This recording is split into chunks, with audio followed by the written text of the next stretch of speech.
She closed her eyes and shook her arms until her fingertips tingled. She sent that tingling up her arms, down her spine, tracing the magic that coursed over her skin, attached yet never entirely still, like fur, always ruffling a bit in the breeze. Some of the intricate tattoos stored spells. Those were the Kalingo, and they took days or weeks to perfect an imprint, and would take at least as long to alter or remove. Most were Kielezo, patterns lifted from something or someone she'd found or might need to find. Kielezo were much quicker to imprint, change, or remove. The Kielezo for the dead demon was on her right shoulder blade. The skin there felt tight with residual power from the cast she'd started in the car and never finished. She fed more power into it and began to move. Only her feet at first. She flexed her knees and lifted one heel, then the other, keeping the balls of her feet earthed.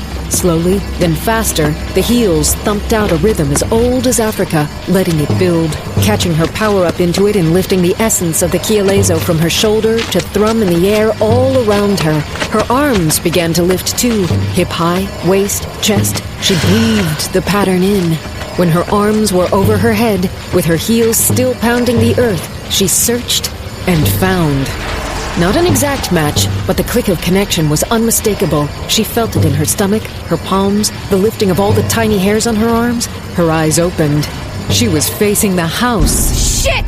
Cynna snatched up her duffel and kicked into a run, not taking the time to put her shoes back on. Where is it? Cullen loped along easily beside her. How far? The house! It's in the house! Can't be.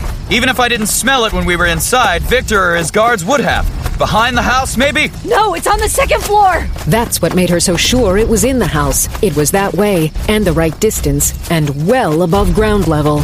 The connection feels odd, but it's clear enough. They aren't gonna let us in. They won't believe you. Demons stink. Maybe this one's using deodorant. If it were in someone, I think I'd have seen it. Maybe it's in someone you didn't see. Get Tim's! Cullen stopped. Holy mother. She stopped too, though it made her twitchy. What? I'm a fool.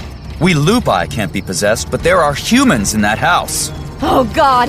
She tossed him the car keys. M16 in the trunk. She took off running. He ran with her, damn him.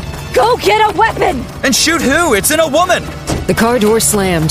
Tim started for them, .357 in one hand, submachine gun slung over his shoulder. Get the dart gun! He paused, spun, and went back for it. The guards, human and lupine, massed in front of the door. Stop! That was Alex, boss guard. You heard us, damn it! Cynna skidded to a halt at the steps. Her heart was pounding, and not from the short run. The demon is upstairs at the back of the house. It can't hear us. It only has its human host senses. There's a demon inside. We need in now. The row is resting. He's not to be disturbed. He'll be more than disturbed if that demon gets a hold of him. Tim slid into place beside her. What's going on?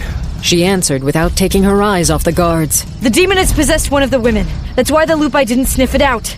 Look, I know demons and I know finding. You've got a demon in the same house as your row, and there's a good chance it wants to kill him. She sent the demon, and she may be trying to decapitate the clans. She? The great bitch, the lady's enemy. You can prove this. Not from out here, but I have holy water. If one of the women reacts to it, will you accept this as proof? He thought about it longer than she liked, but at last nodded. Wait here. I'll wake the row. I need in now. I have the authority. If you don't... Cullen put a hand on her arm. Tristega custosarit. Cynna barely heard whatever he said. Boss guard heard just fine. He looked at Cynna, astonishment mixing with skepticism, then back at Cullen. All right. Gary, go get her. One of the wolves, the one with reddish fur, leaped over the porch railing, landed on the ground, and hit high speed in a blink. Where's he? If you've lied, Nokolai. You'll pull me apart and feed me to the pups, fine. Cullen leaped onto the porch without bothering with the steps. Lead on.